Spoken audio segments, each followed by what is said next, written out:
listening to the Podcast Advertising Playbook, your resource to better understand and execute successful podcast ad campaigns. Hello and welcome to the Podcast Advertising Playbook. I'm your host, Heather Osgood. Today I am joined by Matt Drengler. He is head of partnerships at Podscribe. Matt, welcome to the program. Thank you, Heather. It's wonderful to be here. So Matt, have I ever had you on the show, or is this your first time? No, this is the first time, and I feel like I have listened and watched the show like countless times over the years. It's wonderful to actually be here, Heather. Well, I'm glad to have you. I know that I will never forget, you were the first person who really explained attribution to me back in the day. This was Podcast Moving Evolutions, wasn't it? Back in LA? It was. Back in LA. Yeah.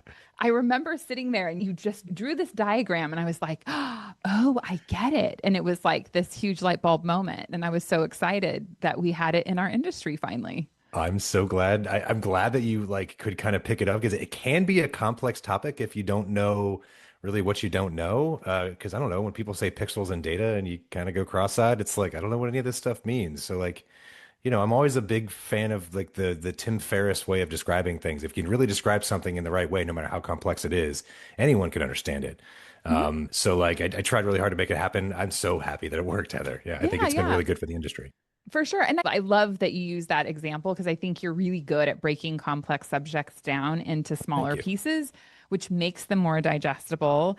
And I know that you and I were recently in Dallas and we were chatting about what everyone else was chatting about, which was video. And it was interesting for me to hear kind of your perspective on it. And I guess I am really curious. You guys have done so much tracking. You most recently released your benchmark report at Podscribe. And you guys tracked 66,000 campaigns in that, right? Yeah, it's a lot. It's a couple hundred advertisers, 400 publishers. It's a sizable report. We get enough data, I think, to really make real benchmarks, and then being able to break them down by, let's say, advertiser industry or podcast genre just makes them even that much more usable. So it's been a labor of love. It's definitely something that every single quarter we all kind of go, oh, it's PPB time, or Podscribe performance benchmark time. And it's a bit of a mad dash, but we think it's an important document. And it's important, I think, because the people that aren't in this space can see what are they going to expect, but they can also just see hey, all the stuff you expect in digital, it kind of exists here in podcasts. The water's warm, jump in. You know what I mean? Yeah, for sure. I think that the report is absolutely amazing. And I was so sad when Podsites stopped publishing them, and so happy when you guys started, because it's just so much data that we really don't get anywhere else. I know that IAB has in past years published spending reports, but this year they didn't even do that, which was a bummer. So there's a lot of value there. And I guess the question I have is really all around video, because we are talking so much about it. So I'd like to start by, I guess, just talking about video ad performance within the space and how you see it comparing to audio ad performance.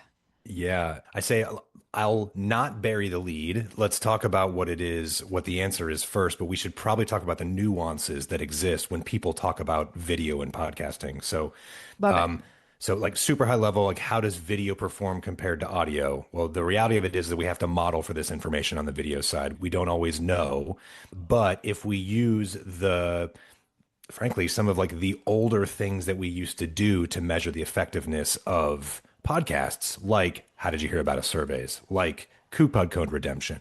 If you use those bellwethers, as it were, and compare performance for audio only podcasts to those podcasts that have both an audio and a video component, we see pure audio performs better for both the how did you hear about us survey as well as the promo code redemptions, which is surprising. We see it perform better, upwards of 30% better, literally. Meaning, if I were to look at the value of an audio impression versus the value of a video impression, if a value of an audio impression is 1, the value of a video impression is 0.7. And my hypothesis was not that when we were doing this analysis. My hypothesis was going to be, when you have a person staring at a video of a podcast, they're even more leaned in And they also have access to these other screens that they can, search on and act on Mm-hmm. immediately. Frankly, they don't have to remember the vanity URL or the coupon code that was mentioned. It's kind of right there on their screen, and they Sure. can act on it. And the reality of it is that we just don't see the same performance for video, at least for simulcast video specifically. And we think that the reason behind it, it's probably because we don't have the right measurement tools to really kind of understand what the value is. We kind of have to use this blunt object, which is coupon code redemption or survey responses. And the hope is that, if we can go out there and say, here's what it looks like with the existing tools that we have, if YouTube or other video platforms don't look that good, then perhaps they just need to be better represented. And perhaps they Mm-hmm. might be willing then to kind of come to the table and, have a conversation with us around, all right, how do we measure this more appropriately in an apples to apples way? So the podcast ecosystem sort of, sees the value in what we're providing. So that's maybe a long-winded answer of saying like, yeah, interestingly enough, video doesn't seem to perform as well as audio. But there's like a lot of nuances to this. So, if I'm a small publisher, I'm even just a small podcast owner, Mm-hmm. and I am simulcasting my episode on YouTube. It literally means, right, I'm dropping an episode in audio, dropping that same episode with a video component onto YouTube, let's say. Typically, the ads are going to be the same between those two, right? So could be a baked in ad in Sure. audio, also a baked in ad on YouTube. That's a pure simulcast thing. So that's what we think about as simulcast is we've got these baked in ads in both of Mm-hmm. these sort of places where ads can be placed, audio and video. Now, there's another aspect that some publishers think about from a simulcast perspective, and that's sort of like the YouTube partner sales program. And that's where these larger publishers have an agreement with YouTube where they have the opportunity to manage their own inventory on YouTube across all the content that they're uploading onto YouTube.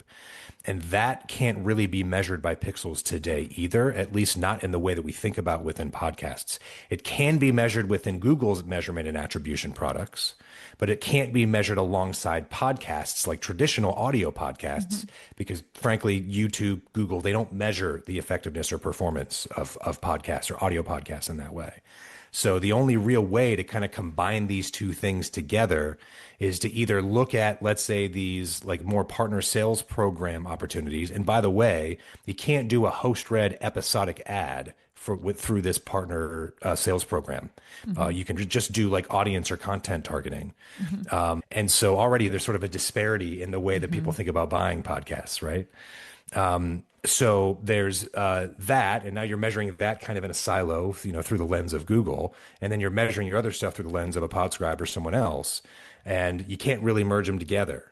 Right. So at this stage, I would say the measurement of video is really imperfect. So to answer the question, like what performs better, video versus audio, I hate to say it, it's a bit of a loaded question because it doesn't feel like we can really quite measure it correctly. But with the tools that we have, my answer kind of still stands, if that makes sense. Yeah, no, it makes total sense.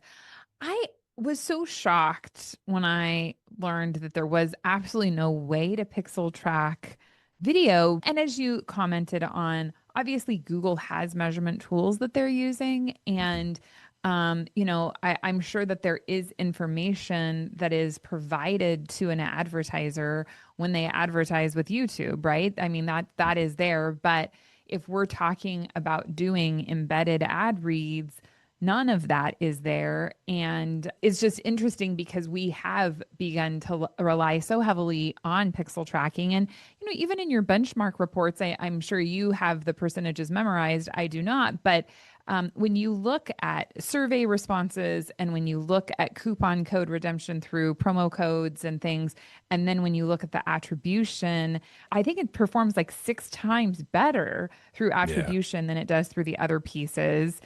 Is that correct? Yeah, it's like 6x better. Should we see 6x more attributed conversions using pixels versus I think it's promos and then like 4x more than how did you hear about us surveys. That doesn't mean that it's perfect, obviously. There's still going to be some missing aspects based on the data that's available here. But I would say Pixel-based attribution sees like 90% of the activity that's happening. I would say there's overlap in what coupon code redemption and vanity URL usage and survey responses are showing. But there is, I would say, a world, and we've sort of tried to create this ecosystem where you're looking at your pixel-based responses, but you're looking at side by side with coupon code with the other redemptions, info. as well as exactly vanity URLs. How did you hear about a survey responses? Mm-hmm. And you're Mm-hmm. sort of triangulating what you think Sure. you should do next, right? Like, but let's be totally frank. One could look at a pixel-based attribution report and make very deterministic next steps and plans and what they should be doing. But that's sort of like full science and no art, right? Like what we should be thinking about when we're looking at the performance of our campaigns is a bit of a balance of science and art. And Mm-hmm. sometimes that comes with more information, like again, having the coupon codes and the survey responses next to your pixel results. But sometimes there's a gut feel that exists too. And Mm-hmm. sometimes that gut feel is, hey, the pixel results show really horrible results, but the coupon code redemptions are pretty good. And the coupon code hasn't been leaked online anywhere or anything like that. I feel like it might be a good idea. Like that's something that we as marketers are doing all the time. And, just this reporting in and of itself should influence what that gut feel is, but it shouldn't just like dictate fully what that gut feel is, if that makes sense. So you should always be looking at all the different, signals that you have available. Right, right. No, absolutely. And I think that that is the best advice, right? Like you shouldn't just say, "Oh, I've got this one solution and so I'm just going to do that." I mean, Right. ultimately, part of what you're trying to create with a promo code is a call to action, right? And if you've got a strong call to action, then people are more likely to use a promo code Yeah. because of that. And so you want to see, is that CTA actually working for you? And I agree. I think science and art is the perfect way of expressing it, because the reality is, as marketers, we have to be both. We can't just be one. But if we're looking at the video aspect and we're saying, hey, we're missing that science piece, it Mhm. certainly makes it more challenging to determine whether or not there's the value there. And I guess ultimately that's what we're talking about, right? Is where is the value placed? Where are those impressions or those, brand exposure points? Where is the most value that you're receiving? And I always have to go back to the value of audio for so many reasons. And for me, one of the top reasons is just pure engagement. And, Mhm. as much as I think that YouTube has been an absolutely amazing search tool for podcasts, and, we find that people are spending time listening and watching podcasts on YouTube. I mean, I don't think we can Yeah. argue about that. That is there, but it's there in a sea of, billions of other videos that are out Right. there. Whereas if we're looking at just the audio piece, they're just very, very different. And I would presume as a marketer that you should be addressing them as different elements and not conflating the two. But I don't know. What are your thoughts? Yeah, no. So I think the first thing is credit where credit is due. YouTube has 1 billion unique users per month consuming podcast content of some form, right? Like, okay, like YouTube's right. Great. Like you got the audience, right? Um, but the other piece of this, I think, is like, you're right. So if I can't figure out what the performance of the video is, it's not quite as useful for me. But what I will say is, we think the reason why we see a disparity in coupon code usage and how did you hear about us surveys between, audio and simulcast shows, it's the audience. Mhm. So, if I'm a listener of a podcast, usually the people that are downloading a podcast are the core audience, right? They are Right. the fans, they love the host, they love the content, and they are, let's be frank, going into a podcast app isn't all that easy to go and find your Mm-mm. podcast, right? No. There's a little bit of discoverability going on there, but it's definitely not as easy to find content that you might like as YouTube. And Mhm. that's where the varied audience, I think, comes in. Is you've got hardcore fans listening on the Apple Podcast app or the Spotify app, but on YouTube you have people that kind of stumble across the content. For sure. And right, because they're stumbling across it because of whatever the algorithm has decided should be put in front of their eyeballs. That audience is not as dedicated to the host. And I think that's like, this is probably obvious. Like you and I were probably talking about this all day long, every day to everybody. But like the concept of, we have people that listen to podcasts that want to act on the ads because they care about the host, that don't happen everywhere. Nope. Right. And so having that hardcore audience listening to the audio version is probably skewing the performance in a positive way for the advertiser. And having random passerbys that are window shopping, that are being picked up via YouTube algorithm, it doesn't seem to be driving that same level of commitment to the host. Sure. So that's the hypothesis that we have, at least based on the data that we have. But, I don't want to put the cart in front of the horse. If we could measure this with a pixel, there's probably a very different conversation that we would be having right now. But, as it shows up today, those hardcore fans are the ones that are really driving the performance, it seems. Yeah. Yeah. No, absolutely. And I mean, ultimately, especially when we're talking about host read ads, that's where the value is and that's where the magic is.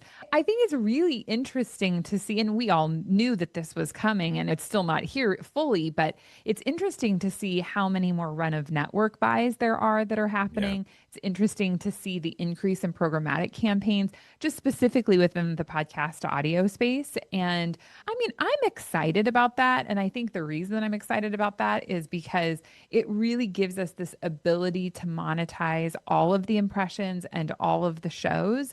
So if we're looking at it from that perspective of, hey, I don't have to be a number one or even a top 100 show out there to get ad dollars.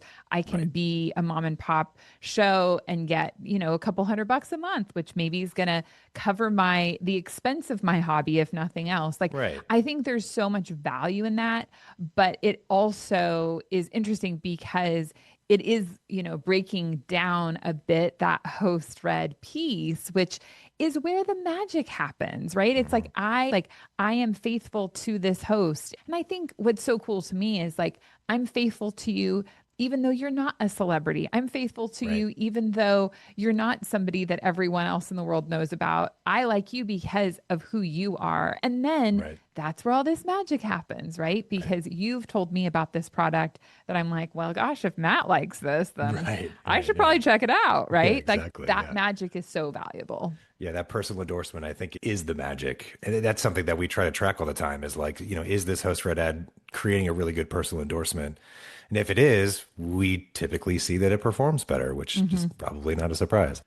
But I think, the other thing that it's worth calling out here, right? So, you're rightfully calling out that there's this like growth in sort of like programmatic or maybe non-show specific buying that's happening within the podcast Hmm. space. I truly believe that that's a lot of the like agency holding companies that are kind of coming in and try to dabble in For sure. podcasts a bit. And that's the only reason that that's really happening is to your point, this sort of plugging the available inventory into a programmatic platform, into a DSP or something to that effect. That is sort of monetizing the things that weren't monetizable in the past. Hmm. We Hmm. saw this happening in all of digital, Sure. back in the day when I don't know, ESPN.com maybe didn't have any sort of ads that were running and they start selling those ads and they're like, great, we're making money. And then they try to sell as many of those ads. And then they recognize we have a lot more people coming to this website. Oh, not every person is seeing an ad. Oh, how do we fill every single open ad slot? Oh, well, if our salespeople can't do it, let's put it into an open market and have a bunch of agency holding companies log into a dashboard and bid for those Hmm. placements. And like, the fact that podcasting is doing this now, it means it's sort of coming into the ecosystem where we've seen explosive growth in terms of ad spend across these other channels.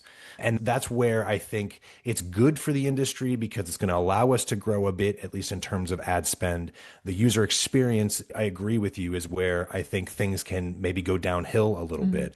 And Yeah. and that's typically what when we're talking to any of the larger agencies, right? You can't just take your radio ad and put it into a podcast. Please don't bring your streaming audio ads and put it into a podcast. Like, really think about who these people are because they're different than streaming Hmm. radio. They're Hmm. different than the audience you're reaching on Facebook. They're different than the audience you're reaching in other channels. And that, by the way, like just a quick nod again to the latest benchmark report, which is we looked at what the reach looks like for podcasts as well as streaming audio, and they don't Yeah. overlap much. Like It's kind of maybe crazy. I was 20%, looking at right? that.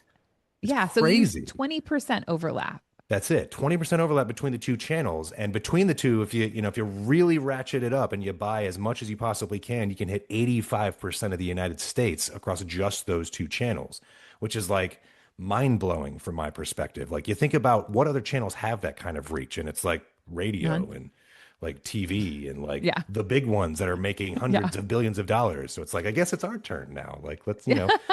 it makes sense to be spending that Right. money in these spaces. You can reach the audiences that you're looking for. Right. But yeah, anyway, not to go down a rabbit hole here, but yeah. No, I thought that that was really fascinating. And I do agree with you, like from a creative perspective, if we're looking at doing programmatic, it's so important that we make sure that podcast ads are formatted for podcasts. And I mean, I'm sure you've heard it just as well done as I've heard it well done. When Yeah. you're listening to a podcast and you're like, oh, hey, I could tell this ad was created for me. Like I'm much more likely to listen to it than if it feels like a radio ad. Oh yeah. And yeah, so I mean, I think that's super important.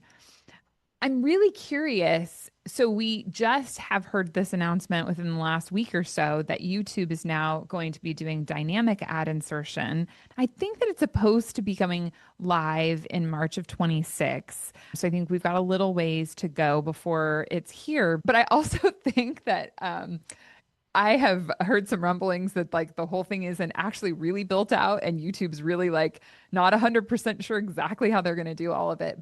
What we've been struggling with, I think, in the podcast industry is because we do have simulcast. And when we have a show that comes to us and says, hey, 80% of our audience is on audio only and 20% is on video, we've been really capitalizing on the ability to do dynamic ad insertion in the audio space, right? Like we want to be able to get all of those impressions monetized, but you have had to do embedded in video. And I think one of the funniest statements I heard was a long time kind of strategic partner of mine that I've been doing business side by side with for years now.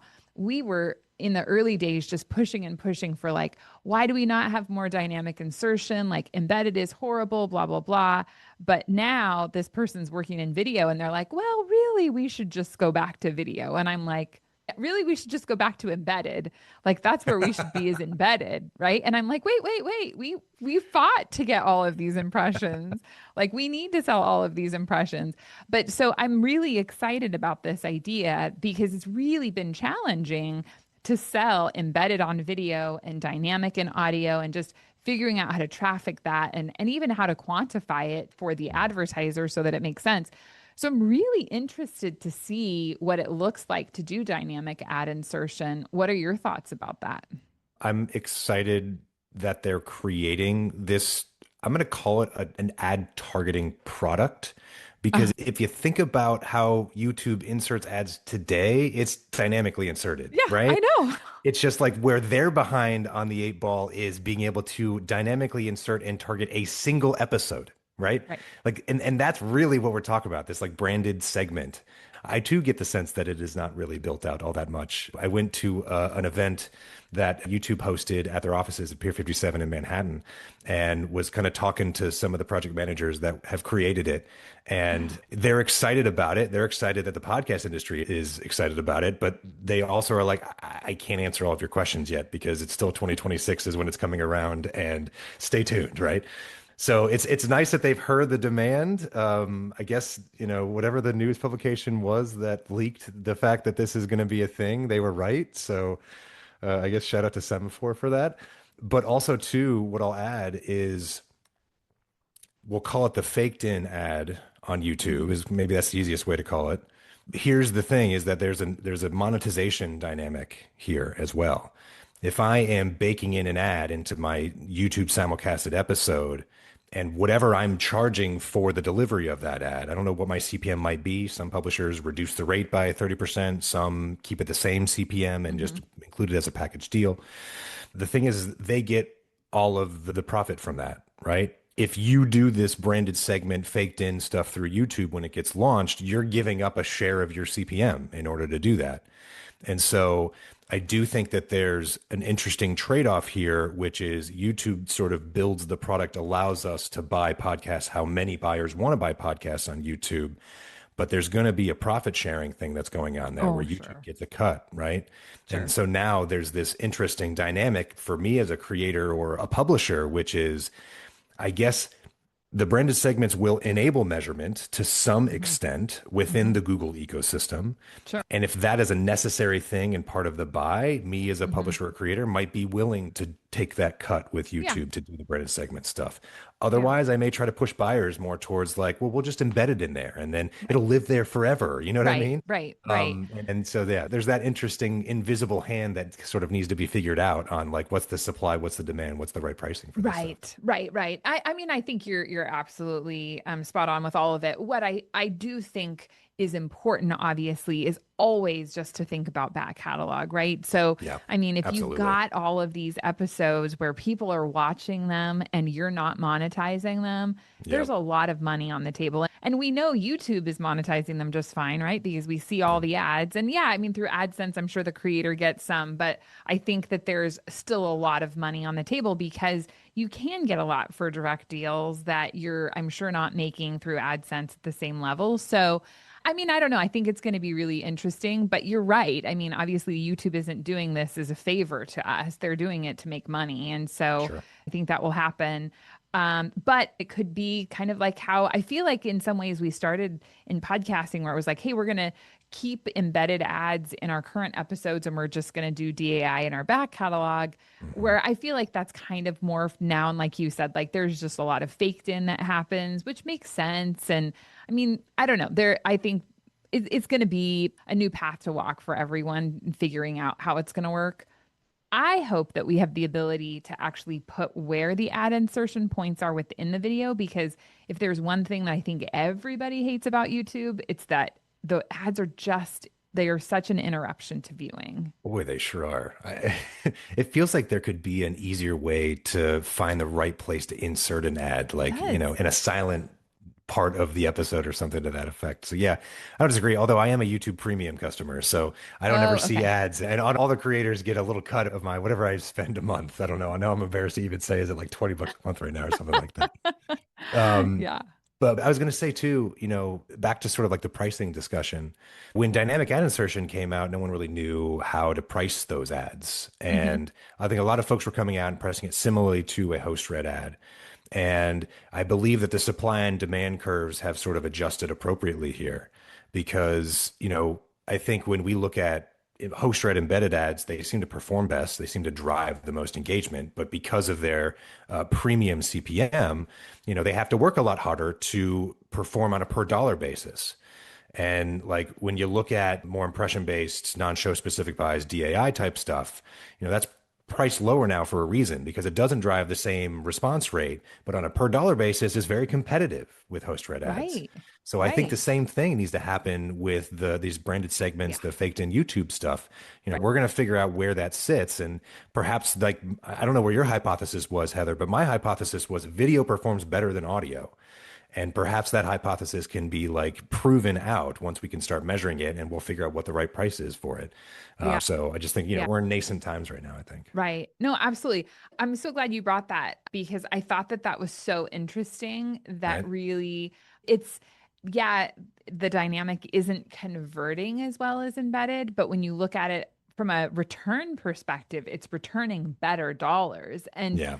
does the advertiser, like, ultimately, isn't the advertiser more interested in like their cost per acquisition or, their ROAS, or I don't know. I think that all of those make a huge difference. And Yeah. I was really excited to see that. Yeah. Um, I think it shows that, like any marketing channel, like the tactics that you choose should be kind of diversified. mhm. We should be absolutely looking at those shows with audiences and hosts that really align with me as a brand. And I should be, working hard with them and making sure that the creative is right and making sure we're sort of partnering on things and making sure that we get you a trial of the product. So that way you can really speak from experience and all that kind of stuff. And that should be one aspect or one leg of the stool, as it were. But, Right. also running a like blindly targeted run of network ad to just kind of see what's working. And then at the same time, doing, a programmatic buy that abides by some of the targeting that you're pushing out there in your Facebook buys or your other Yeah. programmatic display buys, right? Like when you've got the sort of diversification of tactics, all of a sudden it gives you an opportunity to see what's working, what's not working, and really start honing and optimizing over time. Mhm. And that's how we, I think, are coming to these conclusions that, like, really the media CPM, especially if you're a DR advertiser, the CPM associated with the media spend is really important to determine whether or not you're going to continue buying with this particular show or that particular show. So yeah, diversification, I think, is probably one of the most important things that advertisers could be thinking about. Yeah, for sure. So, and I think you're absolutely right. You should never just pick one channel and or one type and go with that. Right. So you guys must know the average CPMs, but I didn't see those anywhere in the benchmark report, right? Mhm. Yeah, I would say for the most part, if we're being given spend data, that's obviously important information that a lot of publishers and even agencies, find as like important in private information. So we're typically not going out there and saying this is what the average CPM is. I think there are Mhm. some folks out there. It might have been Spreaker. Or I'm probably It was misattributing that to someone. advertised cast used to It was advertised publish. cast. Yeah. And Yeah, now yeah. now they're libs and ads and they don't do it anymore, And they don't which is really a do it so bummer. much. Yeah, yeah. And there was another company that did it too. But either way, what I can say is like the 20 to $25 mark is not an uncommon benchmark that we Mhm. see in terms of what the CPMs are. But, Mhm. there's a lot of like variables in that, like right between programmatic buying and host read buys and things like that. So I don't know that I could break it down in my head, but 20 to $25 is about right. Yeah. And are you able to see with simulcasts, or if a show has simulcast, are those CPMs bumping north of that? Do you see a higher dollar amount for video? I don't have the data to answer that up front. Anecdotally, I've not seen that Okay. in the campaigns and the things that I look at on a daily Yeah. basis. So, Yeah. but like I said, like some publishers are doing it differently. Sure.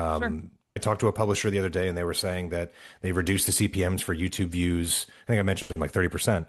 It's funny, it kind of aligned with the results of the study that we did on audio versus video and performance. But, I've also talked to other larger enterprise publishers and they're like, same, it's the same Hmm. CPM, whether it's audio versus a video impression. So I think everyone's still trying to figure out what the right price is, probably the right answer. Yeah. Well, one of the things that I find really fascinating is that with as far as I can tell from those that I've talked to and what I've seen, most YouTube, like pure YouTube videos, are not typically going to have more than maybe one, maybe two host read ads. Mm. But like that's a lot to have even two within one episode. And so I think that, that factors into it too. And I know that you guys measured the percentage of ads within podcasts is now at, I think, just over 10%, which I still personally don't think is super high. Like, yes, it's up from where it had been, but it still doesn't seem really out of whack, in my opinion. But I do think that when we're taking, let's say, a 30 to 60-minute podcast and we're putting 4 to 6 ads in, and people on YouTube are used to like hearing maybe one or two, there is that disparity as well. But I would say that while we've got this video element, typically because it's simulcasted, the person isn't usually doing any B-roll and they're not usually like, let me show you this cool product. Like there's not usually that visual element. And so I do think it can feel faster than Mm. I'm going to stop and show you my HelloFresh dinner and I'm going to show you how I cooked it and what I look like eating it, right? So I think that all of that can play into it. But CPMs for YouTube host read ads had been significantly higher, but I do think that that has a lot to do with the fact that they were limited and more in depth. So I don't know. I guess I'm curious what your thoughts are about that. I guess here's my first thought. It takes me back to a conversation when I was at the Made On event, the YouTube Made On event. And I was having a conversation with one of the product managers for this new branded segment offering.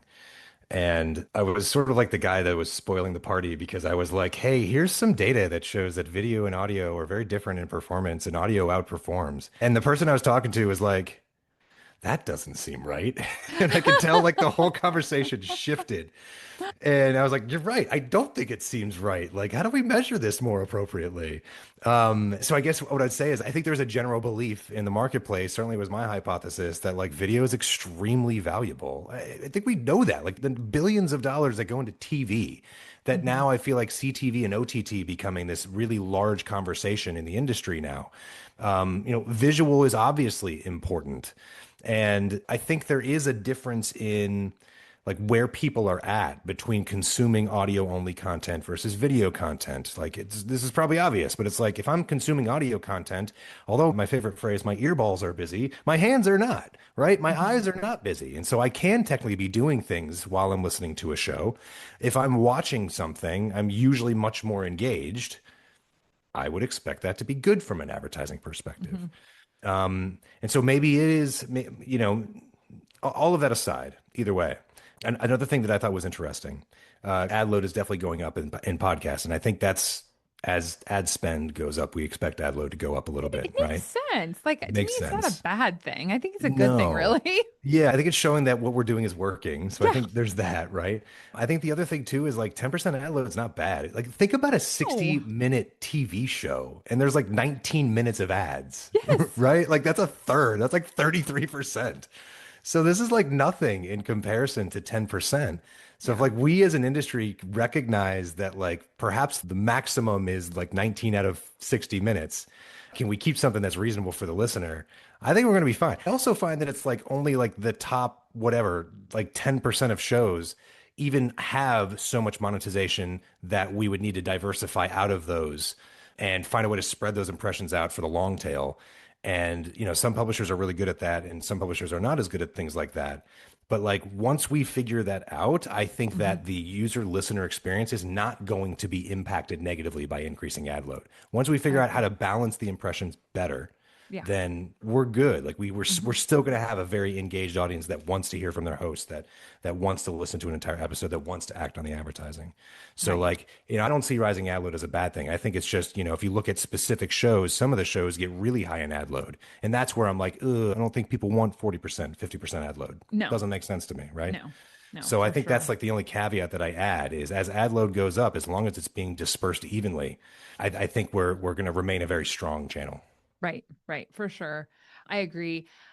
And I guess the other thing I wanted to touch on before we move on is, you said you really do kind of feel like video is going to perform better. And I think, I mean, obviously you make a really good point, right? Like, I remember back in my days studying media, video has everything, right? Like sight, sound, motion, and emotion, like Right. all of those things, right? Like that.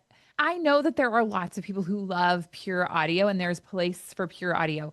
I love that we're looking at each other right now. Like I want to see your mind working and like pausing and like I think that there's more connection that happens with video than with just pure audio.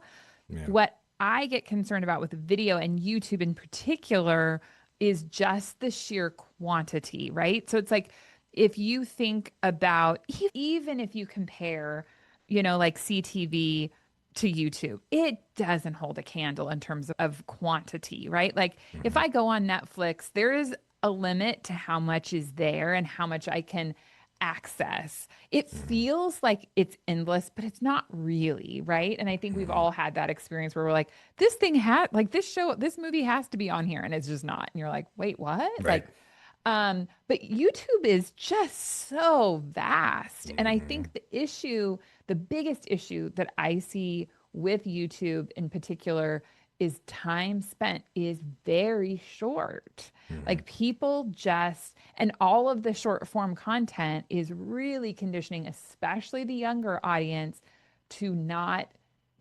absorb lengthy bits of content. They want, like I watch my 14-year-old, the way he goes through YouTube is awful. Just like, how are you actually getting anything out of this? Because it's just that I'm going to go through to this one, to that one, to this one, to that one. And he does, of course, watch YouTube shorts and he also watches long form.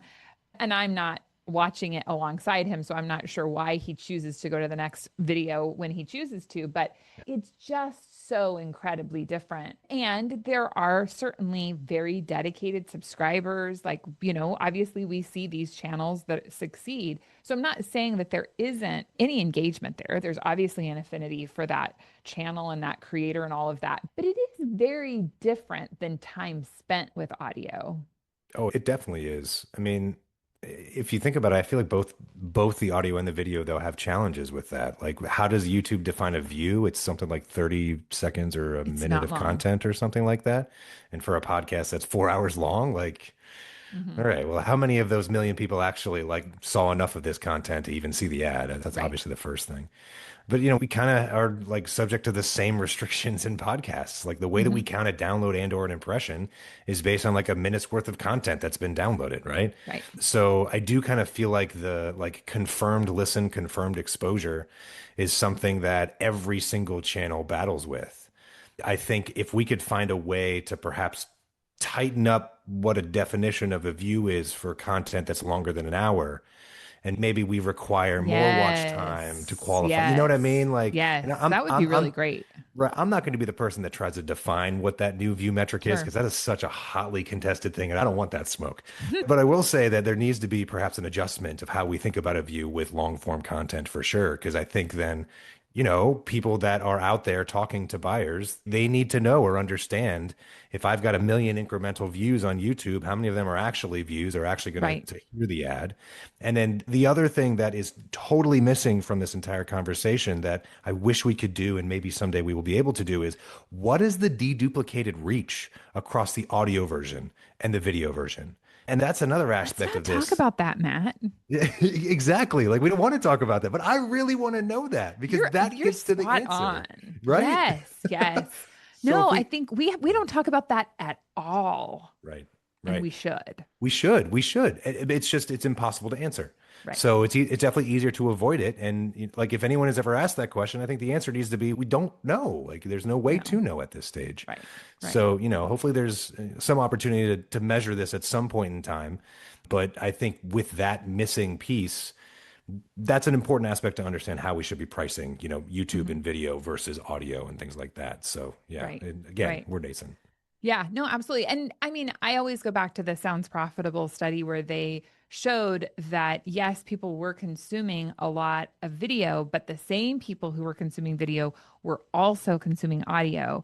And I think that that's really important for us to look at. Yeah. And I agree, as this evolves, that deduplication is a really important piece because ultimately, and the other thing I found really fascinating about your study was the number of impressions. So I think I'm going to get this wrong, but I think it was a max of 4 or 5 impressions and then results declined after that. And it was like, I Yeah. think it was 5 impressions within a month was like what you wanted. And so, like, if we're thinking about, okay, well, yeah, you've got multiple impressions, which I'm always a fan of, frequency is important.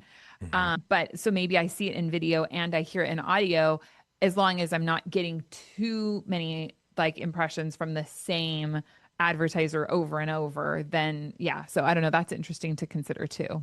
Yeah, I think like ad fatigue is real. I think every marketer thinks about ad fatigue and frequency capping and things like that. And, I'll be frank in saying, I feel like the advertising technology in podcasts still have some catching up to do, right? 100% for Yeah, frequency we can't capping. exactly. I mean, geez, we had the whole issue that luckily iOS and it was 14.5 or 14.6 kind of fixed like a lot of the zombie downloads that were happening Yeah. out there. And Podscribe was one of the companies that talked about that a lot in the industry about like, hey, did you know like in some instances 60 or sometimes 70% of your impressions are being served up to 1% or fewer of the audience? Like, Right. holy cow, this is really important. But at the same time too, like if we have an opportunity to control that frequency, yeah, it's like a 4 to 6 range seems to be about right within the Hmm. podcast industry. That takes into account obviously all of the other channels that an advertiser might be live on, right? So like the 4 to 6 range seems to be the sweet spot. That's where the results start to dip below benchmark. Now, this is more of like a conversation thing, which is like, I've had people reach out to me and they're like, I'm surprised it's only like 5 in a month. Mhm. I have some more, I would say, like traditional marketers that have reached out and been like, how does that drive any performance? I feel like it Mhm. needs to be like 4 or 5 a week. And so, I think, we feel really confident in the data that we're posting, obviously, within our benchmark report. But to hear anecdotally folks say, I think I'd love to throw a call to action out there, which is if you have other data that supports higher frequency, let's talk. Sure. Because I think that's one of the things that we have an internal dialogue and debate about all the time. Yeah. Geez, one of the benchmark reports about the time when I joined Podscribe, maybe just before, the discussion was a single frequency for one show is the best performance. So I it's like when remember you're that. And I right. remember thinking, that doesn't Yeah, seem right to me. and it didn't seem right to me either. So like that's part of the internal conversation that we're Yeah. having. And I'm like, that doesn't make sense. You shouldn't be looking at this on a campaign or a show basis. You should be looking at this at an advertiser basis. But either way, like when we look at it from an advertiser lens and we see 4 a month is the best 4 or 5 a month is the best performance, like yo, if that's not right and it should be higher, like we're not seeing that in the data. So like, yeah, anyway, call to action. I would love to see people's data that they've got like higher frequency driving really good performance. And then where's the ad fatigue? And love to see the frequency curves where the performance starts to drop off and you've sort of got Mhm. diminishing returns on some of that stuff. I'd love to see data that kind of proves out that maybe our data is wrong because, it'll make our benchmarks even that much more stronger on the next one. But it Sure. was one definitely seemed wrong to me. 5 to me feels pretty good, but I agree. people still kind of pushing back on that, Yeah, interestingly. I still think that it could be low.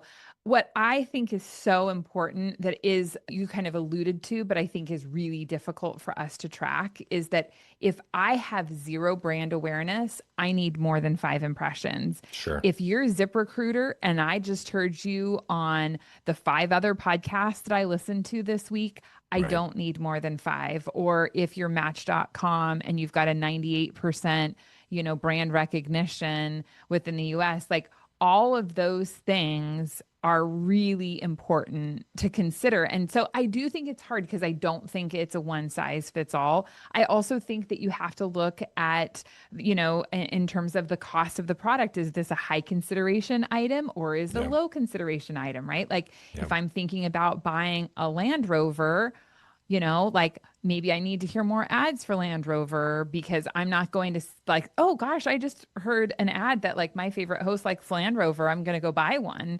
Right. I think all of that, it's just, so I guess really, I think it's so much more complex than like, Yeah. oh, you just need 5 impressions and you're good. Yeah. Yeah. There's a lot of confounding variables. I think Yeah. you're right. It's like the product and the price point of the product, the consideration time frame, the creative itself, obviously. How new or established is an advertiser in the podcast space, I think is a big one. That's definitely another confounding variable. I might even like, I mean, geez, time of day when the actual podcast is being consumed is probably a variable that would change this analysis. It's too bad we can't really get to time of day. Hmm. But like, yeah, there's a lot of things that go into this. And I think like most of the benchmarks that have been created within the report, this is the beginning of, I think, frequency looked at from an advertiser lens. Hmm. And Hmm. so I think there's going to be a lot more that we can sort of slice and dice this data on and just, learn together on this stuff. So I guess like Right. I can't guarantee that frequency is going to be a topic for the next one, but like stay tuned. We might have frequency again in there. Well, and I hope you do. And if I have a call to action, it's that we need better frequency capping tools because right Yeah. now, the way that you set a campaign up in all of the major hosting platforms is I go in and I create a frequency cap, but I literally have no idea how many impressions that's going to deliver. And Right. so it makes it really difficult to create a good, solid campaign because most of the time, an advertiser is going to want to know that, I wanted 100,000 impressions this month but then I frequency capped it and I only got, 60,000 instead of 100. Well, what about those 40,000? So Right. there's just so much that needs to improve in terms of executing frequency caps. So it would be great if we had the technology to do that correctly. Well, I will say we're creating a solution right now that might allow advertisers to do that style of frequency capping. Could be done through what's called a VAS tag. Hmm. And it's something that we're trying to implement a little bit more and more across a few publishers and work with some advertisers who, they have vocalized their frustrations on not being able to frequency cap.